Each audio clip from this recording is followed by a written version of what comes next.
नमस्कार दोस्तों, मेरे चैनल न्यूज ब्रेकडाउन में आपका स्वागत है। आज हम चर्चा करेंगे 2023 में जी7 के लिए 7 प्राथमिकताएं। तो चलिए विषय पर आते हैं। जैसा कि हम जानते हैं, लोग 10 मई 2023 को निगाटा के निगाटा रेलवे स्टेशन पर आगामी जी7 वित्त मंत्रियों और सेंट्रल बैंक गवर्नर्स की बैठक के लोगों को प्रदर्शित करते हुए सीढ़ियों से नीचे उतरे। 2023 में जी7 के लिए 7 प्राथमिकताएं। 19 मई को जब जी7 के नेता जापान में एकत्रित होंगे, यूक्रेन में रूस का युद्ध उनके एजेंडे में शीर्ष पर होगा, जैसा कि एशिया प्रशांत क्षेत्र में चीन का रुख होगा। लेकिन कई अन्य जरूरी मामलों पर भी उन्हें ध्यान देने की जरूरत है।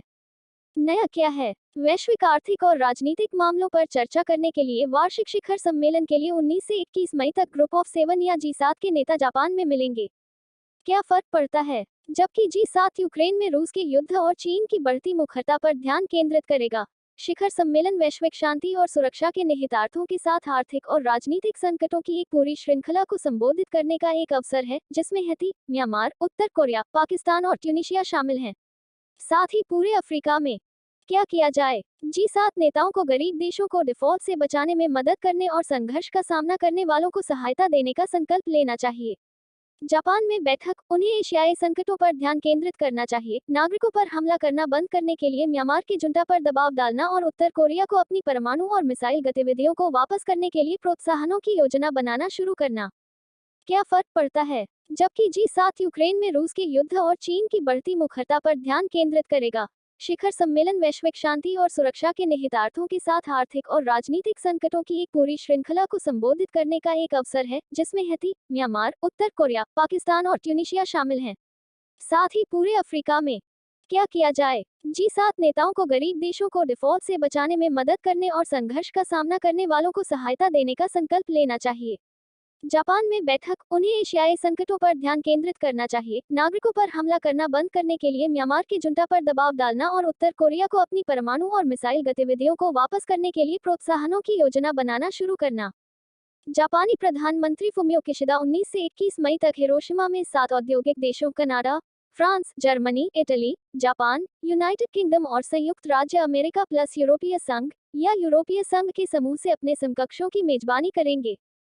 जापान ने ऑस्ट्रेलिया, ब्राजील, कोमोरोस अफ्रीकी संघ याओ का अध्यक्ष, कुक आइलैंड्स प्रशांत द्वीप समूह फोरम का अध्यक्ष, भारत जी20 का अध्यक्ष, इंडोनेशिया, दक्षिण पूर्व एशियाई देशों के संघ का अध्यक्ष या आसियान, दक्षिण कोरिया और सभा में शामिल होने के लिए वियतनाम।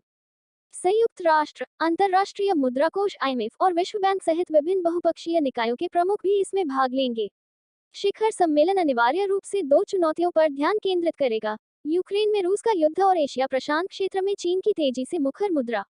लेकिन दुनिया के अधिकांश हिस्से अभी भी कोविड-19 महामारी और परामर्श आक्रामकता से निपटने वाले आर्थिक झटकों से जूझ रहे हैं। यूक्रेन और उसके सदस्यों को हमेशा जी7 अवसर स्थिति दिखाने के लिए जब्त करना चाहिए कि वे मददगार हो कई शक्तियां शामिल हैं। फ्रांस, 2022 और यूक्रेन का मानना है कि मॉस्को को चुनौती देने में वे बहुत सतर्क हैं। भूमिका के बारे में अनिश्चितता की लंबी अवधि के बाद जी7 को जिन्होंने यूक्रेन के राष्ट्रपति वोलोडिमिर जेलेंस्की के साथ वीडियो सम्मेलनों की एक श्रृंखला आयोजित की है, जब से रूस ने प्रबंधन के पैमाने पर आक्रमण शुरू किया है। जी20 को नाटो और यूरोपीय संघ के साथ अर्थव्यवस्थाओं को सिंक्रनाइज करने के लिए और वैश्विक चुनौतियों के बारे में निर्णय लेने में कम जी7 ने एशिया प्रशांत क्षेत्र में चीन की आर्थिक और सैन्य गतिविधियों के बारे में डोनाल्ड ट्रंप ने पश्चिमी शक्तियों के बीच में सदस्यों को जागरूक करते प्रदान की है। अमेरिकी सहयोगियों को धमकाने के 2023 में जी7 के अध्यक्ष और इसके एकमात्र एशियाई सदस्य के रूप में जापान ने 2021 में कॉर्नवॉल में आयोजित पहले जी7 के नेता आखिरी बार पश्चिमी 2022 में मंचन के लिए किया मिले थे। तो उनके शिखर सम्मेलन की यूक्रेन पर रूस के बारे में कई चिंताओं जोश के साथ विदेश नीति पर समन्वय करना शुरू कर दिया। इसके कार्यों और इसके मानवाधिकारों में शामिल जी7 के नेताओं और मंत्रियों ने यूक्रेन करने की आवश्यकता को रेखांकित किया। वैश्विक चुनौतियां, जैसे कि जलवायु परिवर्तन। अप्रैल में जब समूह के विदेश मंत्रियों की बैठक हुई, तो वे अधिक कठोर भाषा वैश्विक चुनौतियों के लिए एक और संकेत के बावजूद पर सहमत हुए। उन्होंने घोषणा की कि वे बीजिंग से स्पष्ट रूप से बोलेंगे और इसे धमकियों, जबरदस्ती, डराने धमकाने और उपयोग से दूर रहने का आह्वान करेंगे। बल्कि अपने पड़ोस में चीन ने गुस्से में प्रतिक्रिया दी, जिसे उसने पूर्वाग्रहपूर्ण टिप्पणी कहा कि उसके मामलों में घोर हस्तक्षेप किया। रूस और चीन के प्रति एकता के जी7 के प्रदर्शन के बावजूद समूह के सदस्य इस बात पर एकमत नहीं है कि इनसे कैसे निपटा जाए। रूस और चीन के प्रति एकता के जी7 के प्रदर्शनों के बावजूद समूह के सदस्य इस बात पर नजर नहीं रखते हैं कि किस तरह से शक्ति या अंतर्राष्ट्रीय सुरक्षा के साथ आम तौर पर व्यवहार किया जाए। रूस के साथ व्यापार पर नए प्रतिबंधों को अपनाने के लिए हिरोशिमा शिखर सम्मेलन का उपयोग करने की एक अमेरिकी पहल मौजूदा उपायों में खामियों को दूर करना कथित तौर पर यूरोपीय और जापानी आपत्तियों के साथ मिला था। फ्रांसीसी राष्ट्रपति इमैनुअल मैक्रोन ने अप्रैल में बीजिंग की यात्रा के बाद कहना है कि वे ट्यूनीशिया की मंजूरी का इंतजार कर रहे हैं। IMF ऋण समझौते की अनुपस्थिति में ट्यूनीशिया अन्य द्विपक्षीय और बहुपक्षीय वित्तपोषण तक पहुंच हो सकता है और विदेशी मुद्रा की कमी के कारण इसके आयात में कटौती करने के लिए मजबूर हो सकता है। गेंद अब सईद के पाले में है। IMF ऋण समझौते की अनुपस्थिति में ट्यूनीशिया यूरोपीय संघ के ऋण और अनुदान सहित अन्य द्विपक्षीय और बहुपक्षीय वित्तपोषण तक पहुंच हो सकता है और विदेशी मुद्रा की कमी के कारण इसके आयात में कटौती करने के लिए मजबूर हो सकता है।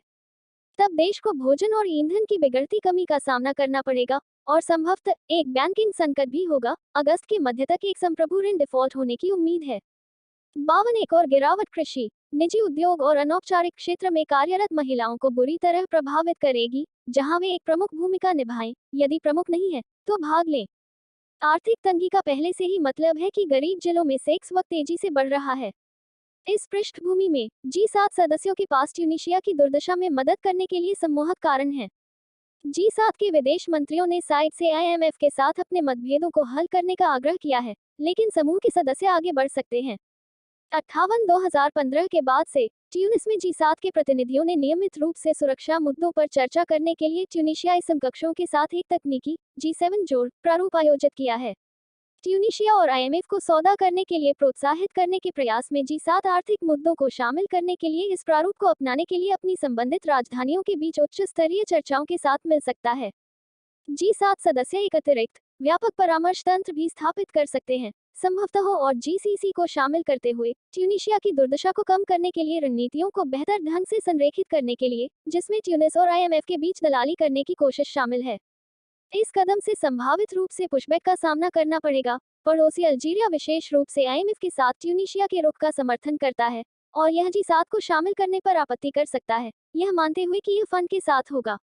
अधिक से अधिक प्रभावी होने के लिए G7 सदस्यों को मुख्य रूप से आर्थिक पतन और हिंसा से बचने के मामले में ट्यूनीशिया के साथ अपने जुड़ाव की रूपरेखा तैयार करनी चाहिए। उन्हें मानवाधिकारों और लोकतांत्रिक प्रथाओं की समान रूप से महत्वपूर्ण चर्चा करनी चाहिए, जिसे राष्ट्रपति निश्चित रूप से अपने अधिकार के लिए एक और खतरे के रूप में देखेंगे, सख्ती से बंद दरवाजों के पीछे। जैसा कि वे एक ऐसे देश में मिलते हैं जो प्योंगयांग की परीक्षण की गई मिसाइलों के उड़ान पथ के साथ बैठता है। उत्तर कोरिया के कार्यों से उत्पन्न वैश्विक सुरक्षा के लिए खतरे से निपटने के लिए उनके पास उपकरणों की कमी से G7 नेता निराश हो सकते हैं।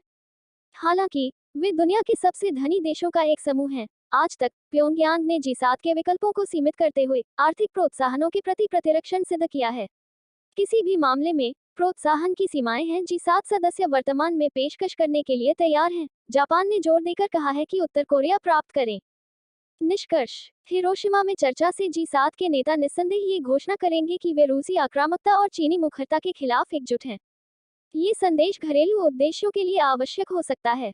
हालांकि G7 के सदस्यों को पता होना चाहिए कि गरीब और मध्यम आय वाले देशों में उनके कई समकक्षों के लिए पश्चिमी शक्तियों के विश्व नेतृत्व की सच्ची परीक्षा आर्थिक समस्याओं को दूर करने में मदद करने की उनकी क्षमता है।